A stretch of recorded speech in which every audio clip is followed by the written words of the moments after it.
अस्सलाम वालेकुम। आज हम बैलेंस्ड और अनबैलेंस्ड फोर्सेस को डिस्कस करेंगे। एक डायग्राम के जरिए हम इसको समझेंगे। बैलेंस्ड फोर्सेस, अगर आपके पास कोई एक ऑब्जेक्ट है, दिस इज अ ऑब्जेक्ट, इस ऑब्जेक्ट के ऊपर दो फोर्सेस लग रहे हैं। एक फोर्स की डायरेक्शन ये है और एक फोर्स की डायरेक्शन ये है। ठीक है, ये मैंने दो लिए हैं, आप बहुत सारे ले सकते हो। ये फोर्स आपके पास है 4 न्यूटन, ये फोर्स भी आपके पास है 4 न्यूटन।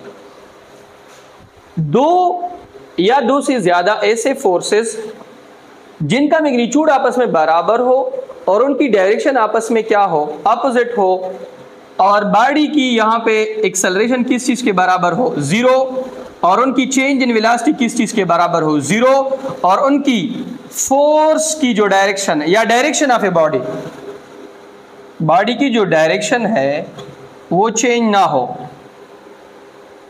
तो ये फोर्स आपके पास या जो फोर्सेस है ये आपके पास कौन से फोर्सेस हैं? Balanced forces. एक्सेलरेशन 0 होगी, चेंज इन वेलोसिटी आपके पास 0 होगी, स्पीड में कोई चेंज नहीं आएगा, और डायरेक्शन जो है वो भी क्या रहेगा, सेम रहेगा। तो ये बैलेंस्ड फोर्सेस है। अनबैलेंस्ड फोर्सेस,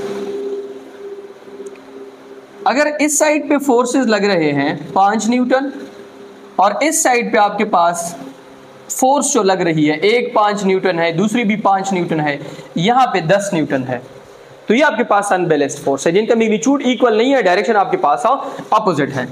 यहां पे आपके पास एक्सेलरेशन भी 0 नहीं होगी। एक्सेलरेशन अगर प्रोड्यूस होगी तो वो आपके पास चेंज इन वेलोसिटी की वजह से होगी, वेलोसिटी में आपके पास चेंज जरूर आएगा, और स्पीड जो है वो भी आपके पास क्या होगी, चेंज होगी। ठीक है, और डायरेक्शन जो है वो चेंज हो भी सकता है, नहीं भी हो सकता, इसी डायरेक्शन में भी लेके जा सकती है, लेकिन बॉडी जो है वो मूव करेगी, और इस केस में आपके पास किस में होगी, रेस्ट में होगी।